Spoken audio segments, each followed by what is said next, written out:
నమస్తే welcome to Mega 9 TV పక్కా local AP details చూద్దాం. ఆధ్యాత్మిక క్షేత్రమైన పిఠాపురం రైల్వే స్టేషన్ ను మోడల్ స్టేషన్ గా అభివృద్ధి చేయాలని ఏపీ ఉప ముఖ్యమంత్రి పవన్ కళ్యాణ్ కోరారు. ఢిల్లీలో కేంద్ర రైల్వే మంత్రి అశ్విని వైష్ణవ్ తో సమావేశమైన ఆయన పిఠాపురం ప్రాముఖ్యతను వివరించారు. భక్తుల సౌకర్యార్థం అమృత్ స్కీమ్ కింద స్టేషన్ ను ఆధునీకరించాలని, సేతుబంధన్ వంతెనను పీఎం గతిశక్తి పథకంలో చేర్చాలని విజ్ఞప్తి చేశారు. అష్టదశ శక్తిపీఠం శ్రీ పాద శ్రీ వల్లభ స్వామి కొలువైన క్షేత్రం పిఠాపురంలో ఉన్నందున దర్శనం నిమిత్తం సుదూర ప్రాంతాల నుంచి వచ్చే భక్తుల సౌకర్యార్థం మౌలిక వసతులు కల్పించాలని విన్నవించారు. వీటితో పాటు రాష్ట్రంలో పెండింగ్ లో ఉన్న పలు రైల్వే ప్రాజెక్టుల గురించి పవన్ కళ్యాణ్ చర్చించారు. అశ్విని వైష్ణవ్ సానుకూలంగా స్పందించినందున పవన్ కృతజ్ఞతలు తెలిపారు.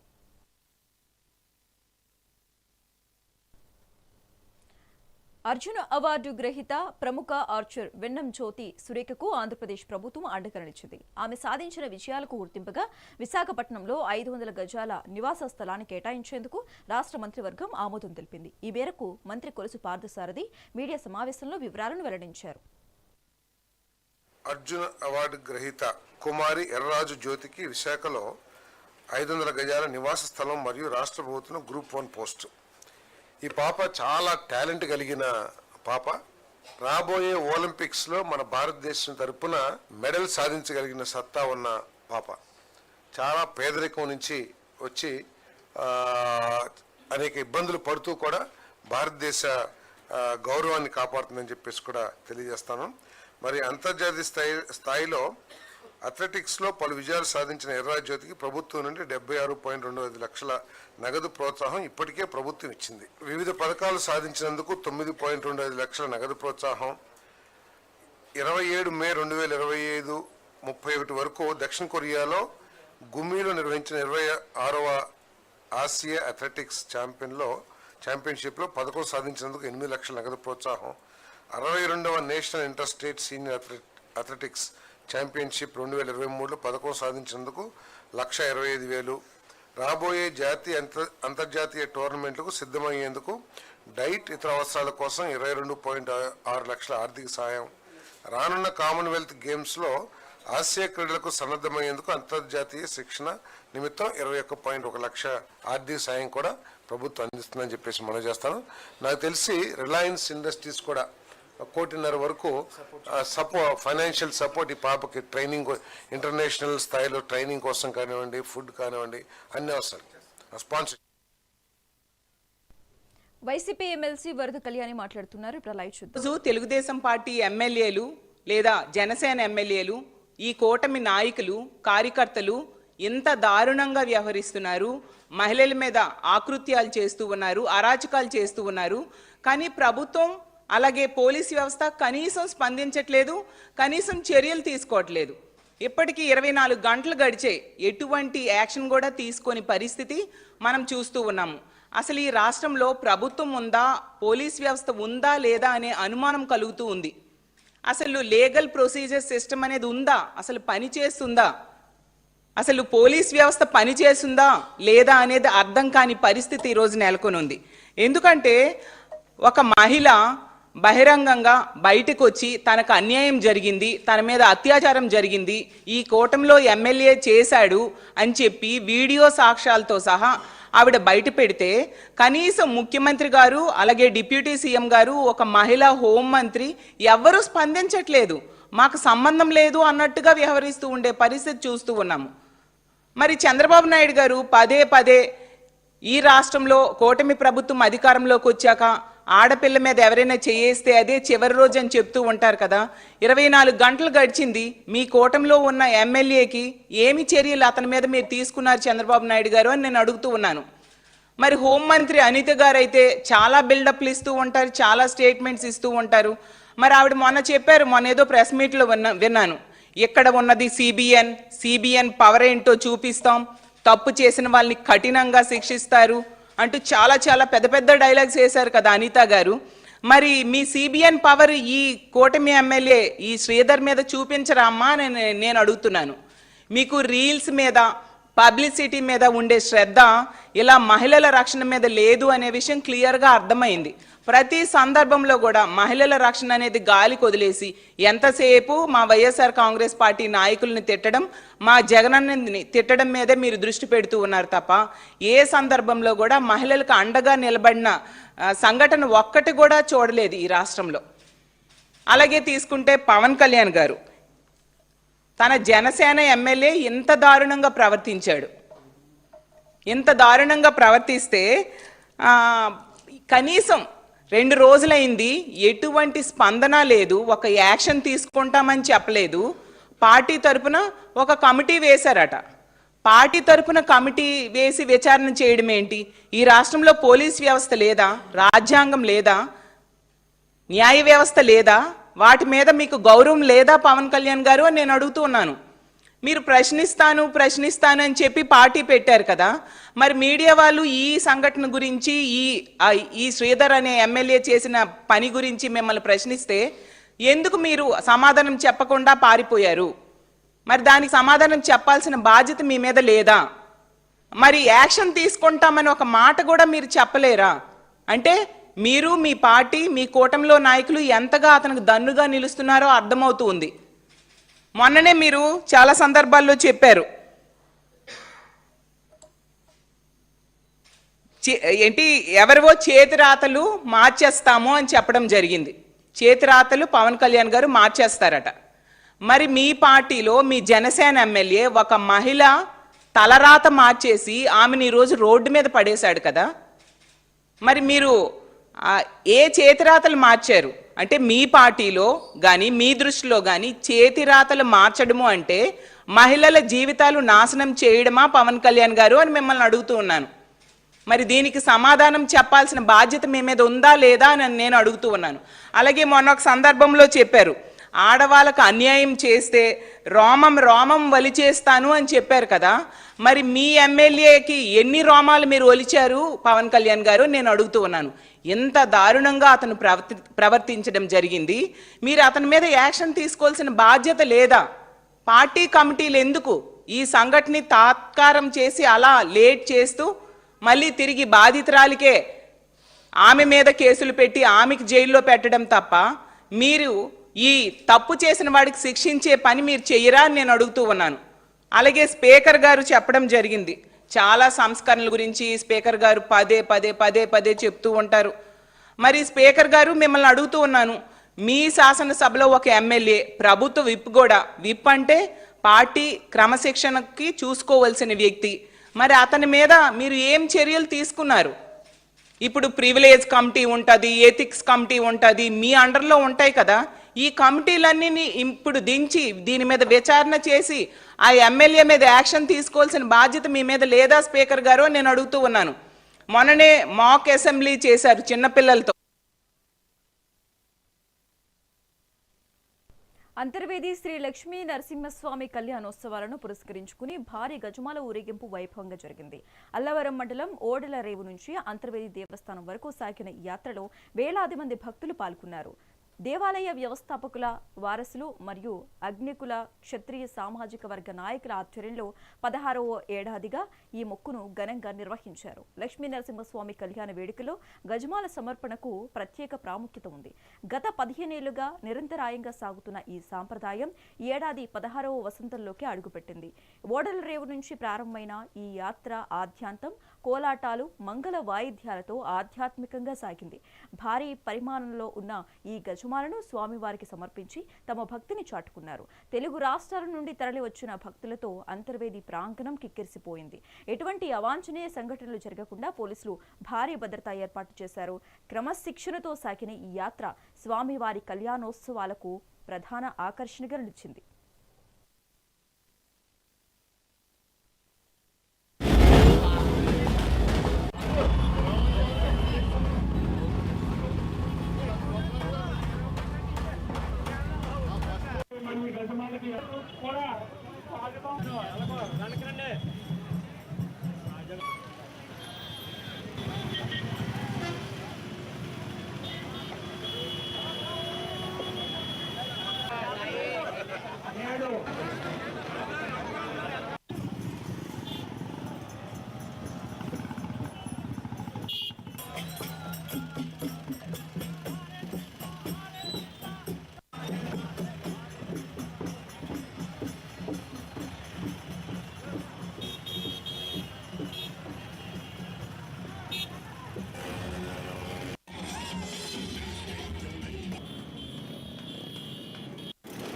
పేరు కొల్లు పెద్దిరాజు. నేను ఆంధ్రప్రదేశ్ మత్స్యకార కార్పొరేషన్ చైర్మన్గా చంద్రబాబు గారు నియమించున్నారు. ముఖ్యంగా ఏదైతే అంతర్వేది దక్షిణ కాశీగా పేరు పొందిన అంతర్వేది దేవస్థానం ఉందో ఆ దేవస్థానం నిర్మించిన శ్రీ కొపనాతి కృష్ణమ్మ గారి ఆశయం మేరకు, అలాగే అగ్ని కుల క్షత్రియ సోదరులు పెద్దలు అలాగే యువత ఆశయం మేరకు గజమాల యాత్ర నిర్వహిస్తున్న శ్రీ మన గజమాల మహానాగరాజు గారికి అలాగే ఉన్న పెద్దలందరికీ కూడా హృదయపూర్వక నమస్కారాలు తెలియజేసుకుంటూ, ఏదైతే ఆ రోజు కృష్ణమ్మ గారు ఆస్తులన్నీ కూడా అంతర్వేది దేవస్థానానికి దానం చేస్తున్నారు. దానికి మేము ఇప్పుడు మా అగ్ని కులక్షేత్ర సోదరులందరూ కూడా మా డిమాండ్ ఏంటంటే అక్కడ ఎవరైతే వారసులు ఉన్నారో శాశ్వత చైర్మన్గా టెంపుల్ ఫ్యామిలీగా ఇవ్వాలన్నది మా అందరి ఆశ.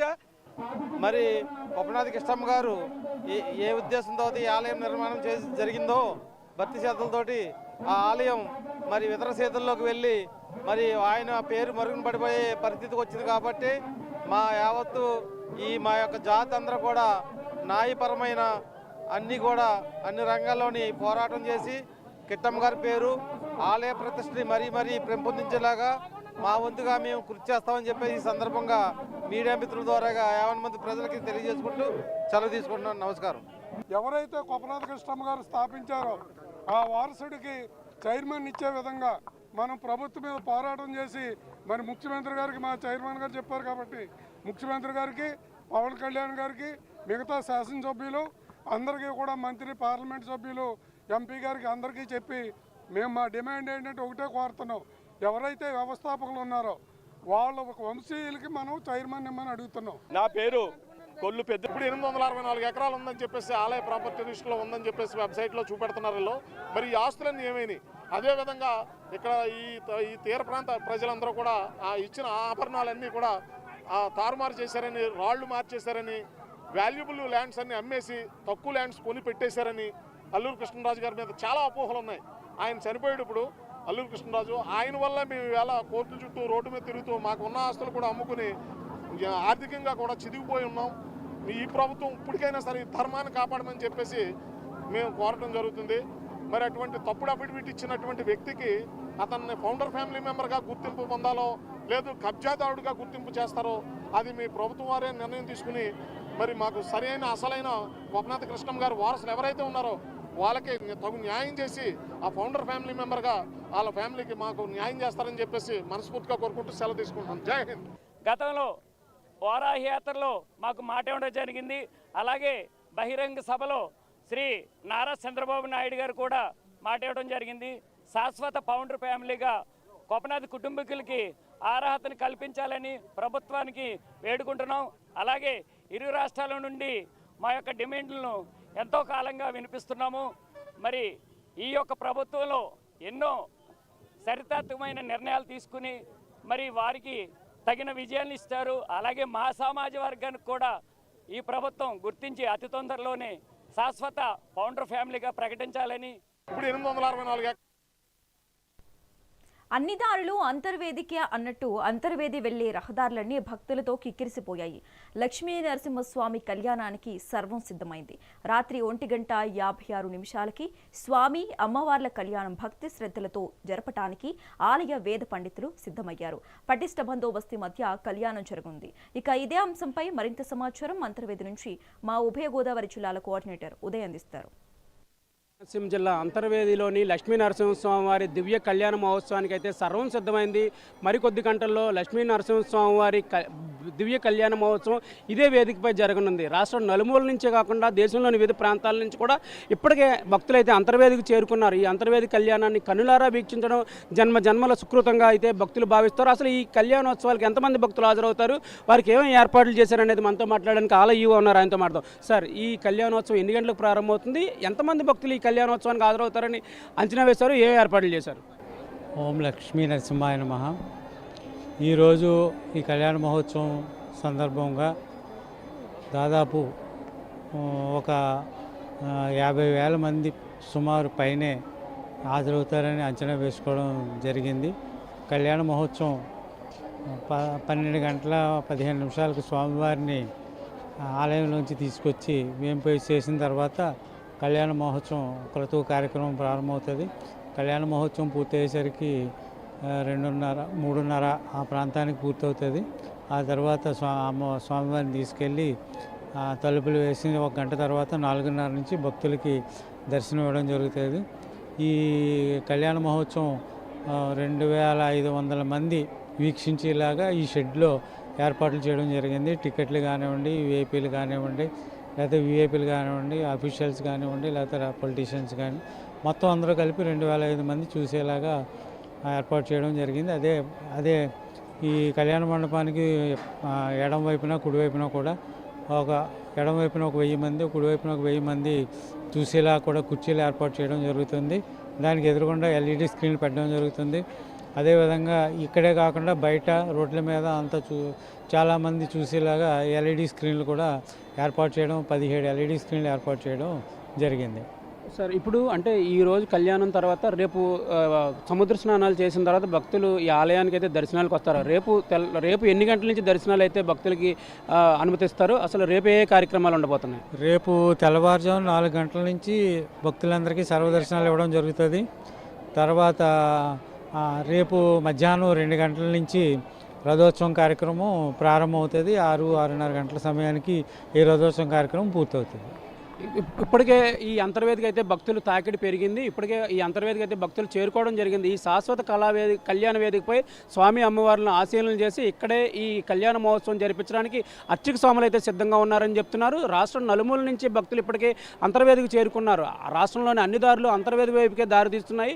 ముఖ్యంగా చూసుకున్నట్లయితే ఈ కళ్యాణోత్సవం తర్వాత రేపు 4 గంటల నుంచి స్వామివారి దర్శనాలు ఉంటాయని చెప్తున్నారు. రేపు ఈ రథోత్సవానికి కూడా ఎంతకంటే రెట్టింపు సంఖ్యలో భక్తులు ఈ రథోత్సవంలో పాల్గొనడానికి అయితే వస్తారు. ఈ రథోత్సవంలో కూడా విస్తృతమైన భారీ బందోబస్తు అయితే ఏర్పాటు చేశారు. ఎటువంటి అవాంఛనీయ సంఘటనలు జరగకుండా ఇప్పటికే పోలీసు అధికారులు పూర్తి నిఘా అయితే ఏర్పాటు చేశారు. డ్రోన్లు కూడా ఏర్పాటు చేశారు. సముద్ర తీర ప్రాంతంలో ఎటువంటి ఇబ్బందులు లేకుండా అయితే ఎటువంటి అవాంఛనీయ సంఘటనలు జరగకుండా పోలీసులు అయితే డేక్కలతో పారాగాస్తున్నారు. మరోవైపు ఈ ఆలయానికి వచ్చే భక్తులకు ఎటువంటి ఇబ్బందులు లేకుండా అన్ని ఏర్పాట్లు చేశామని ఆలయో చెప్తున్నారు. మెగా న్యూస్ కోసం వీడియో జర్నలిస్ట్ దొరబాతో ఉదయ్, అంతర్వేది నుంచి. రైతే రాజు అన్న నినాదాన్ని నిజం చేస్తూ కూటమి ప్రభుత్వం పరిపాలన కొనసాగిస్తుందని చంద్రగిరి ఎమ్మెల్యే పులివర్తి నాని తెలిపారు. రైతాంగానికి అన్ని రకాలుగా చేయూతను అందించడమే ప్రభుత్వ లక్ష్యమని స్పష్టం చేశారు. చిత్తూరు చంద్రగిరిలోని వ్యవసాయ మార్కెట్ యార్డులో కమిటీ సభ్యుల ప్రమాణ స్వీకార కార్యక్రమం, నూతన కార్యాలయ ప్రారంభోత్సవం ఘనంగా నిర్వహించారు. ఈ కార్యక్రమానికి ముఖ్య అతిథిగా హాజరైన ఎమ్మెల్యే పులివర్తి నానికి స్థానిక నేతలు ఘన స్వాగతం పలికారు.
విశాఖలోని ప్రముఖ పుణ్యక్షేత్రం సింహాచలంలో టీమిండియా క్రికెట్ దిగ్గజాలు సందడి చేశారు. భారత జట్టు హెడ్ కోచ్ గౌతమ్ గంభీర్, టీ20 కెప్టెన్ సూర్యకుమార్ యాదవ్, ఆటగాళ్లు అక్షర్ పటేల్, రవి బిష్ణోయ్ స్వామిని దర్శించుకున్నారు. భీమిలి ఎమ్మెల్యే గంటా శ్రీనివాసరావుతో కలిసి ఆలయానికి వచ్చిన టీమిండియాకు అధికారులు పూర్ణ కుంభంతో ఘన స్వాగతం పలికారు. ఆలయ సాంప్రదాయం ప్రకారం కప్పస్తంభాన్ని ఆలింగనం చేసుకున్న క్రీడాకారులు గర్భాలయంలో ప్రత్యేక పూజలు నిర్వహించారు.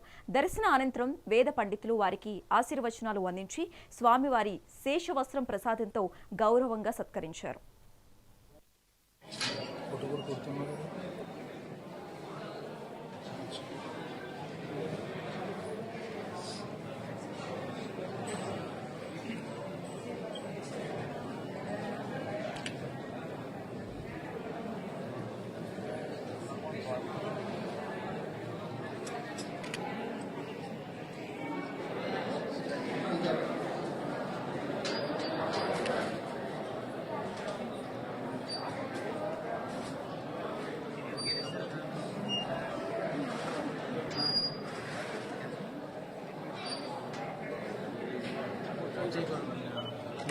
ఫోటోలు తీయద్దన్నారని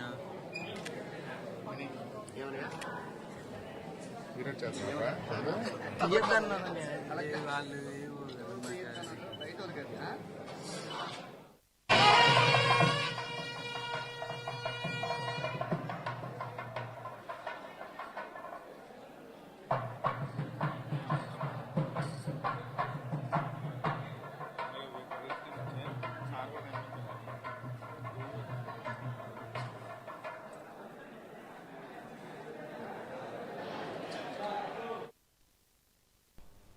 వైసీపీ ఎమ్మెల్యే చంద్రశేఖర్ మీడియాతో మాట్లాడుతున్నారు. ఇప్పుడు లైవ్ చూద్దాం.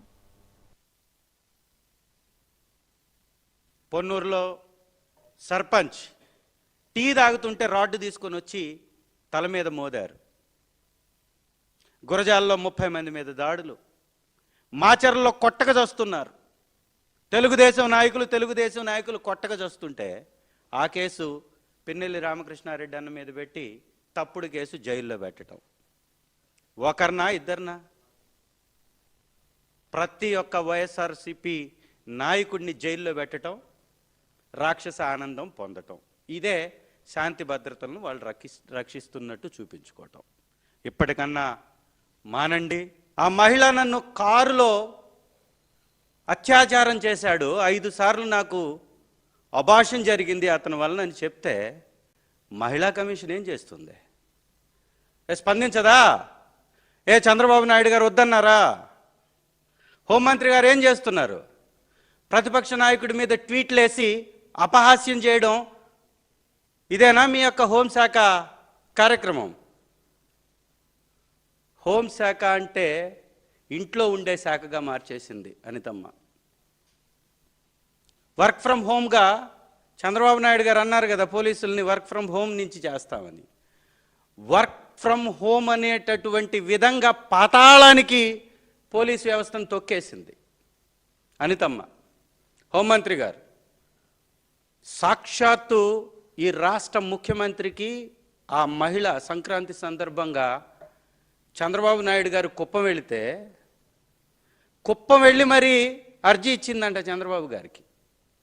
ఏమండి చంద్రబాబు గారు, ఒక మహిళ మీ ఊరికి వచ్చి, మీ దగ్గరకు వచ్చి, మీకు అర్జీ ఇచ్చి, మీ ఎమ్మెల్యే నన్ను ఈ విధంగా బలత్కరిస్తున్నాడు, నాకు న్యాయం చేయండి అంటే మహిళను పట్టించుకోరా? ఇదేనా మీ 40 సంవత్సరాల ఎక్స్పీరియన్స్? ఇదేనా 40 సంవత్సరాల రాజకీయం? ఇదేనా మహిళలోకి అనుకున్నటువంటి విలువ? ఒక కలెక్టర్కి అర్జీ ఇచ్చినట్టు, ఏదో 100 రూపాయలు పోతే అర్జీ ఇచ్చినట్టుగా, ఎవడో పొలానికి దారి లేకపోతే అర్జీ ఇచ్చినట్టుగా, ఒక మహిళ జీవితం, వివాహం చేసుకున్నటువంటి మహిళ, చిన్న బిడ్డ కలిగినటువంటి మహిళ, ఆ మహిళ జీవితానికి సంబంధించినటువంటి వ్యవహారంలో ఈ విధంగానే చంద్రబాబు నాయుడు గారు ప్రవర్తించేది. అదే మీ ఇంట్లో ఎవరినన్నా మహిళని అనకపోయినా కానీ అన్నామని చెప్పేసి బ్రహ్మాండం బద్దలైపోయినట్టుగా మాట్లాడిస్తారు. ఈ రాష్ట్రంలో ఏ సమస్య లేనట్టు, అది ఒక్కటే సమస్య అన్నట్టు అననటువంటి దానికి రాద్ధాంతం చేసినటువంటి చంద్రబాబు నాయుడు గారు, తెలుగుదేశం పార్టీ ఇవాళ ఈ మహిళ గురించి ఏం మాట్లాడతారు? ఒక మహిళని కుప్పంలో చెట్టు కట్టేసి కొట్టారండి. వాళ్ళకేదో అంతంత మాత్రాన డబ్బులేదో ఇచ్చేసి దాన్ని కూడా